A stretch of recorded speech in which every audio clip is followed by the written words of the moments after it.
All right, hello everybody. We're going to get started here right away. We're sticking to a bit of a schedule. We got lunch to get to eventually. My name is Josh Legendre. This is my wife Janie. We lead a life group here at the church and help out with leading worship as well. Get some feedback. Sit. That helps a little bit. With us today, we got Moses and Cindy Latella from pastoring Neuma Church in Spokane, Washington. We got a bunch of questions for you. Thanks for doing another one of these here this afternoon or this morning, and we'll get into this here real quick. How about, well, just first of all, just for those of us maybe who haven't weren't here last night or wasn't at another session, just give us a bit of a quick kind of rundown of you guys and your church and what you guys want on. Okay. He said to stand when we're sharing. So Yes. stand. So yeah, we came from River City Church in Lewiston, Idaho, and in 2020 we planted Neuma Church in Spokane, Washington. Of course, that was an interesting time to plant a church, and we ended up really planting it out of our home.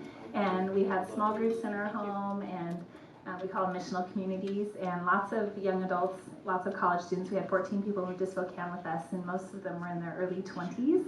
And we had 3 young married couples and some single people, and it was pretty exciting. We really laid a solid foundation and just understanding the gospel and built our team that way. And then this fall is when God provided us a space to have a public weekly Sunday service. Last year we had monthly events because we didn't have a space yet that we would rent out, like a barn or something like that. And mostly college students came to those events. And then this year we have a space in the heart of the city, and we'll tell more about that, but we have weekly Sunday services.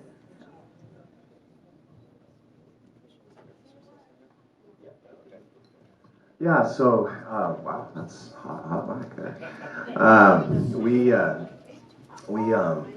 We've been in ministry for about 25 years, maybe 30 if you count the breaks.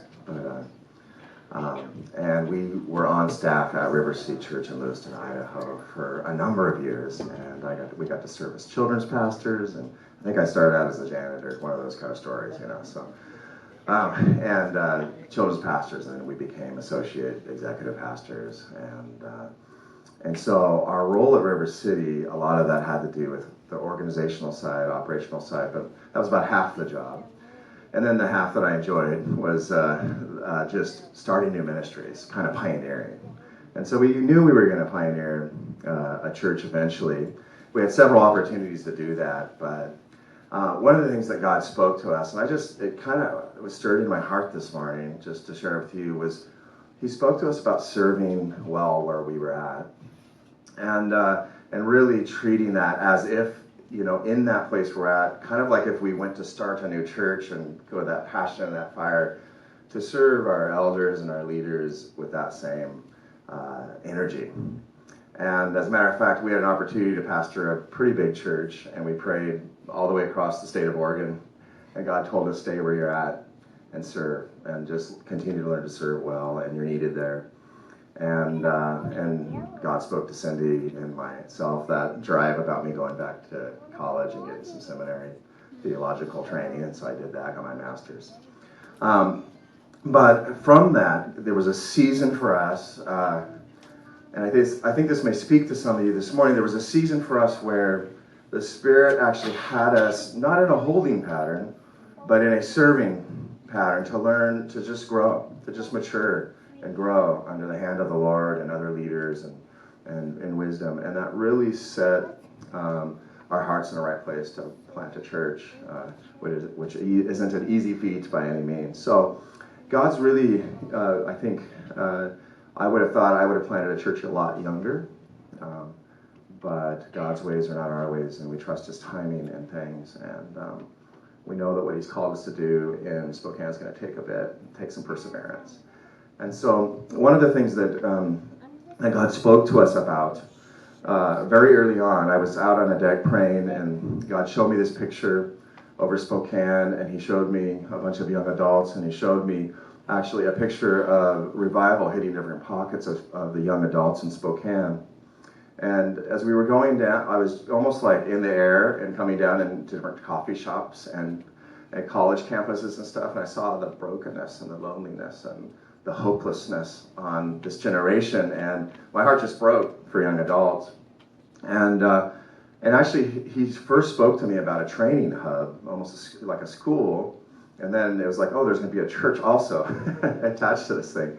And so part of our heart is actually to have a post-high school or between high school and college, whatever age that might be, a place for kids to come and to on-ramp them into like learning what their life is all about and their purpose, and to gain hope and to see their gifting and to help them find their calling.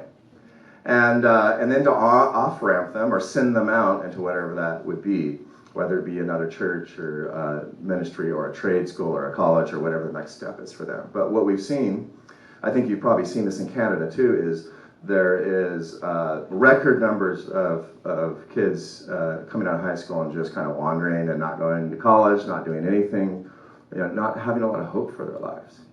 And we just believe God's calling Neuma to be this space, this school, where they can learn some belief systems and some training, get filled with the Holy Spirit, get hope for their future. And it may be that we'll partner with quite a few different places to send them back out. It'll be a pit stop for them to really get a sense of call for their lives. And, probably in their 20s would be the age group, or post-high school. And so I just wanted to share that because we have planted a church, but we've also started a school. We've had about 18 students come through so far. And the fruit from this has just already been incredible. We've just seen some kids come through that had no idea why they are on this earth and just leave with such a sense of their destiny. A couple of them came with us on our church plant, so they're a part of our church now. But we've got a young girl, Megan. I think she's already surpassed me in her preaching ability, but she is a spitfire. I mean, she is filled with the Holy Spirit, and she's taken my preaching class 3 times in a row.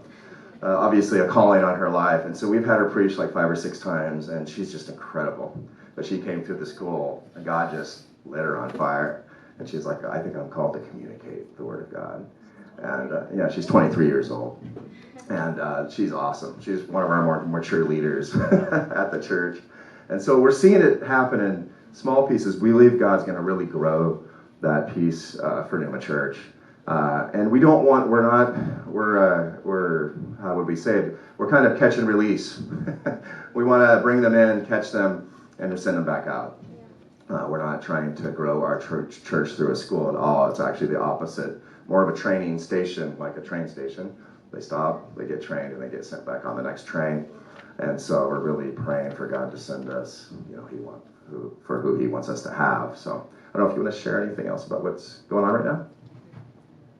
Yeah, I think that one of the things that's so cool about the training school, because we're so small, it's very individualized. And so Moses does a lot of things with his students, just with their unique calling. Like, how has God uniquely designed them, and how can He use them? And the last student we had last year, she was very much an introvert. She wasn't the type who's like gonna go be the preacher, and even leading a Bible study was a stretch for her, but she actually did that by the end. But she really found that her calling was to actually support and serve other people. And like, she's gone back to her home church and just more confident. She does help lead worship and stuff like that, but definitely not the preacher type. But she grew in her faith and got a real biblical foundation for her life, and just like grew tremendously in her confidence. And so some people have those giftings that are just like obvious to everyone, and some people but it's just been neat to see. Moses is so amazing at individualizing things based on the different students that he has, and so it's been really fun to see the growth in each student and how he kind of customizes that for them. So that's been really fun. That's awesome. Thank you guys so much for sharing. I just found it really cool how you had shared, Moses, earlier, that God had given you the dream, or He had given you the seed, and then to see those things start to happen.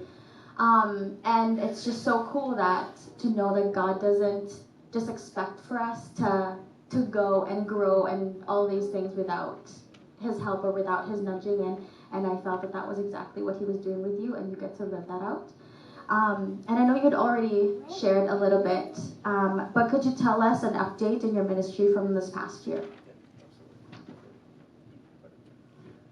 Yeah, so this last year's had some ups and some downs.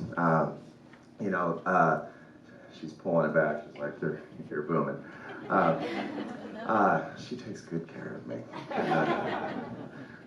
So many mistakes I would have made.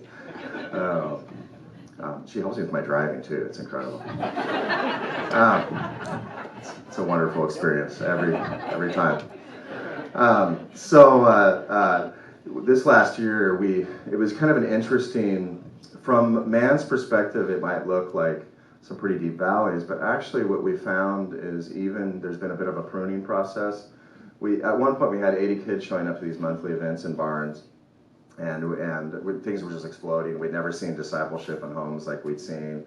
Like it was rich. It was just, I just kept watching what was going on, and I was just like, I would have a group of students come knock on my door. We heard that you know something about the Holy Spirit. We want it, and they just show up. And so we started off with kind of a bang in the middle of COVID, and a lot of like meals together, a lot of family stuff, and they were yearning for that. And I think we really filled the gap.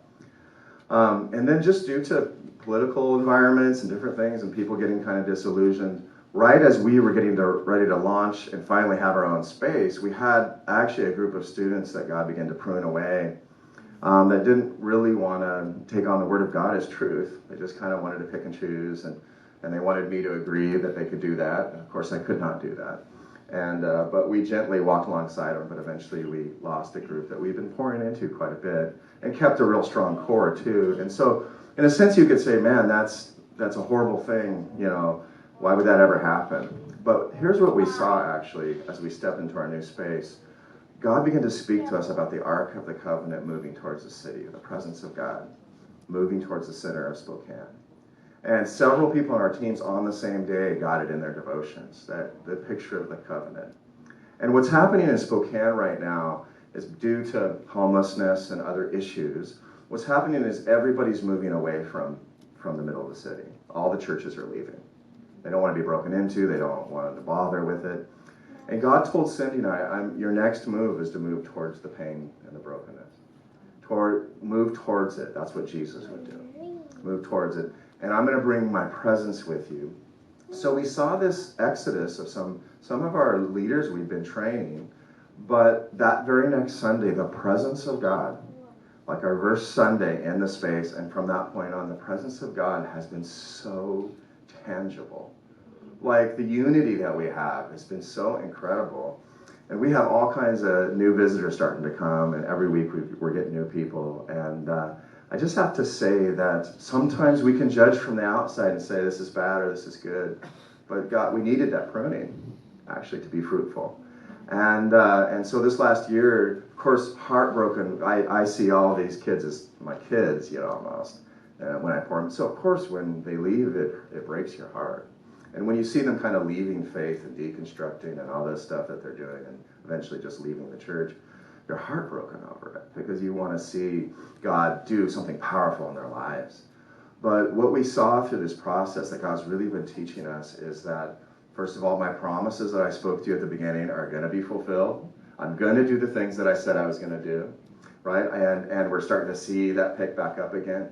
But also that if you have my presence, if you go where I'm going, if you go where my presence is going, follow that. Don't follow the numbers, don't follow the attendance, don't follow the praise of man, right? Don't give in or compromise what truth is, and I'll be with you. I'll bless what you're doing.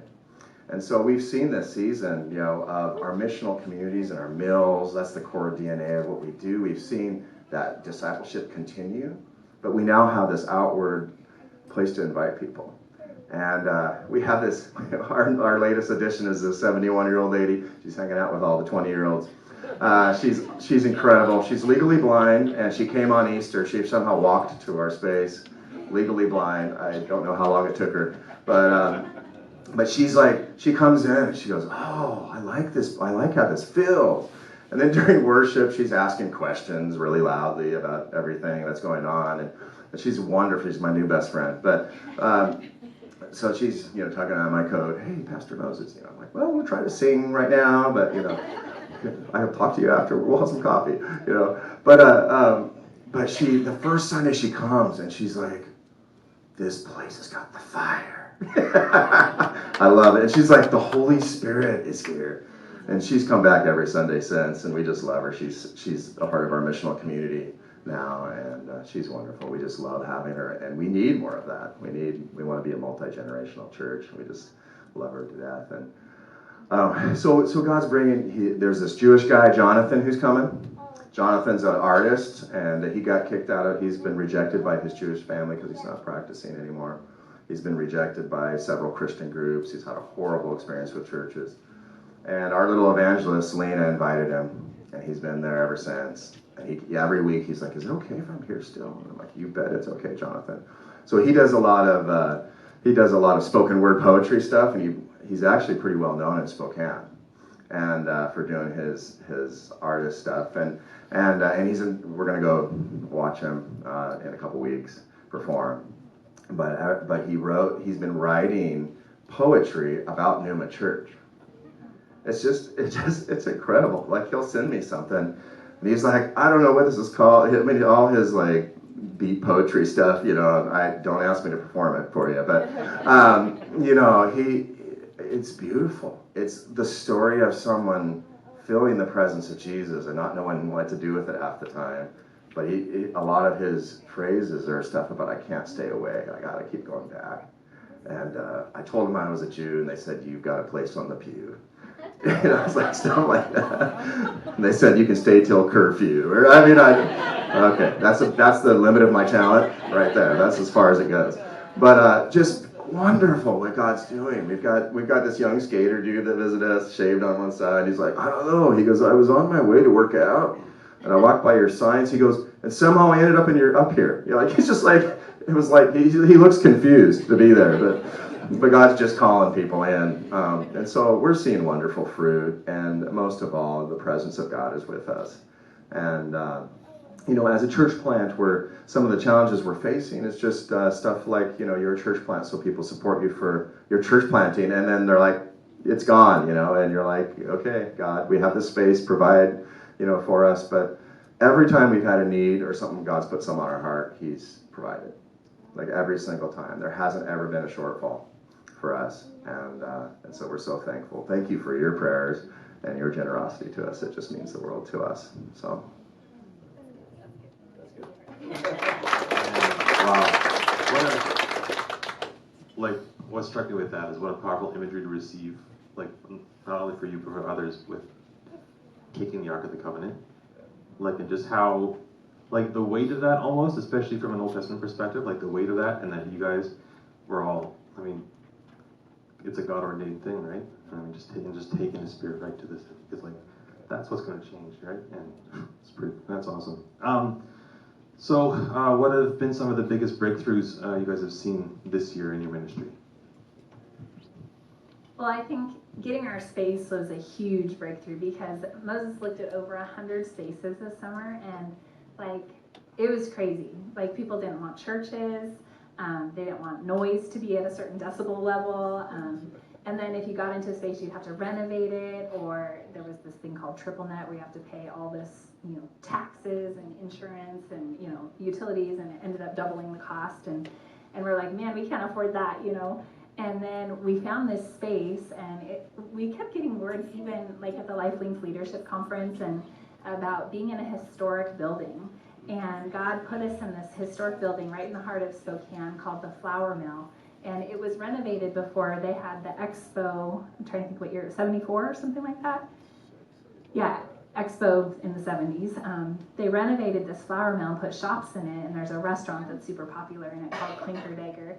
And that's on the 3rd floor, and then we're up on the 6th floor, and we're literally the penthouse of this flour mill building, but the view out our windows is of Spokane. And when we found this space, we're like, this is spectacular. They were renting it out as an event venue, so weddings and different parties were happening there. But it was just completely beautiful. It was modern industrial, exposed brick, had screens, had beautiful furniture and chairs that were super comfortable in it. And and it was way less than anything we had looked at. And it was just like a total answer to prayer. And it was like, oh, the week, like we had posted Neuma's service launching with the date, and we didn't have a space. And I remember thinking, and I'm a practical person, my dad's an accountant, and I'm like, God, you gotta come through because we're gonna look crazy if we don't have a space. Like, are we gonna be at a park or what? And literally, it was like within, like we posted it that Monday, that Friday we had the space, and then we launched the following Sunday. So it was like last minute that God came through, because we launched on September 11th, and like I think we maybe signed it around the 1st. So it was just like God came through last minute with this space, and yeah, it was such an answer to prayer. And our home that we had been in just felt so great to the students, and when they walked into our new space, they're like, it's like your Neuma house but bigger. Even the floor was the same. Like it just felt like I don't know, just like this warm atmosphere. And so it was just such a gift that God provided that, and such a miracle for sure. Oh yeah, and in our building there's a bunch of shops, and so Moses has befriended, there's an Ethiopian restaurant, and there's this lady who just loves Moses. She's the owner, and she tells everyone who comes into her shop, this is Pastor Moses, and he's praying for everyone in the building. And they're like, oh, okay. And so God's favor has definitely been on us there, and just lots of opportunity to interact with people. And especially when you're a pastor, you don't necessarily have those opportunities built in as much as someone. I'm a teacher, so in the public school, so I do get to interact with people. But he's kind of made a way for Moses to pastor people in this building and just, go check on them. And our daughters baked bread or cookies and delivered to the restaurants and the different shops. And they're like, oh, your daughter's so sweet. And, like just building relationships with the community. It's been really awesome. Awesome. So, when thinking about our theme, God of Miracles, can you share a miracle that you saw God do through your ministry?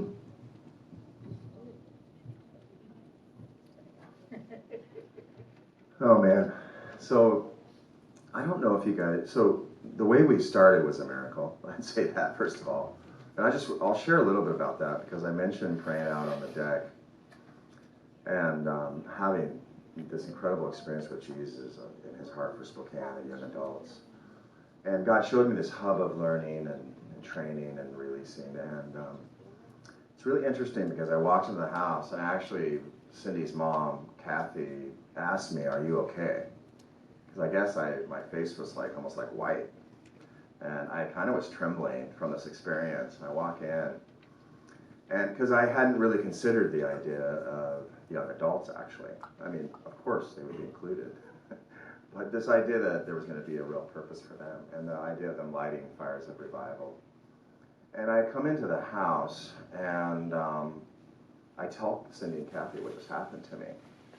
And of course they're excited and rejoicing. And a few hours later, Kathy, Cindy's mother, comes running into the room. She says, you've got to hear this. And she has this friend that lives down in Boise, Idaho. It's about 6 hours from where we were at. And her friend is an intercessor and a prophetic person.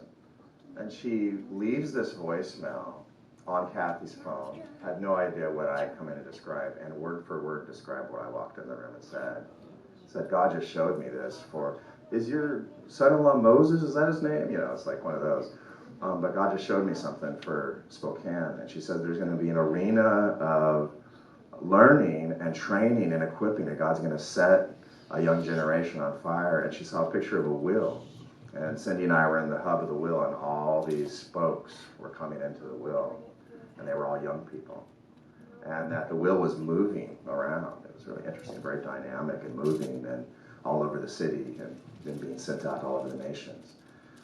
And but she literally repeated sentences I said that I walked into the room a few hours later. Had no idea. And then we had a friend, Ben Goodman, who lives over in North Carolina. I'm trying to remember, but he lives over there. And he calls Kevin, our lead pastor, one day, Kevin Beeson, and he says, I see this big sticky note you've made, and it's hiding behind your file cabinet. Kevin's like, yes, because he had made one, and it says First Church Plant on it. He goes, does it say First Church Plant on it? He goes, yes. And he goes, well, you've got a name written with a question mark. You need to take that name off. You need to put Moses and Cindy. They're going to be your first church plant. And so another just lesson in waiting, because God spoke to me 3 years before that about going to Spokane. But I said, God, I'll go when I'm sent by my elders and by my pastor. And my wife agrees. Because, to be honest, when I first said, I think we're going to Spokane, she goes, I don't even like Spokane. Why would I go there? And we had one daughter in high school still, so she was being practical and thinking, let's let her graduate first. And so, yeah, I mean, it started out in the miraculous. We saw, through COVID, we saw several people get healed. One lady who had back and shoulder pain for 10 years had never not had pain. And actually, one of our daughter, Hannah, felt like in a small group time that she was supposed to just dance and pray over her. And she began to dance around her, and she was instantly healed. And so she comes running out, I'm healed, and all the college students gather around. It was incredible. And we had a few healings on campus, too, where some of our students would go and pray for the sick and they'd be healed. So lots of the miraculous throughout. And then I would agree with Cindy that getting our building was quite the miracle, because we had no idea. And God's so good, because all the other spaces cost more money. They were more expensive, and we actually got a better space. I walked in, the lady said, well, I'm a Christian, I'll give you a good deal for your church. Instantly knocked the rent way down for us. No utilities. And I walk up there thinking it's a brick box, and then it's got spacious windows looking down on the river in the city. And we come there several mornings a week, and we just pray over the city. I could see it right there. You almost can't stand there and not pray for the city of Spokane. It's so just incredible what God's given us. So, yeah, God's done a lot of miraculous stuff throughout the journey. Don't know if you can think of it more specific. We shared about Lena, what God's doing in her life, so lots of stuff. But you have a more specific story you'd like to share? Yeah, okay.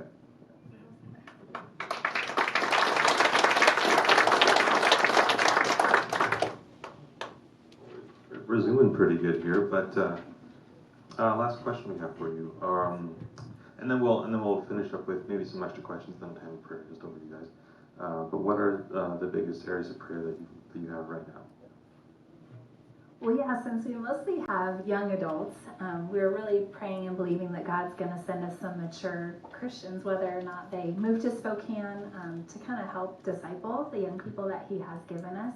And so that's one of our biggest prayer requests. We were just talking to Dave. It's like, well, we have some elders that don't live in Spokane, but we don't have like a leadership team other than our 20-some-year-olds, right? So just pray that God would draw people who are supposed to be a part of Neuma to Spokane.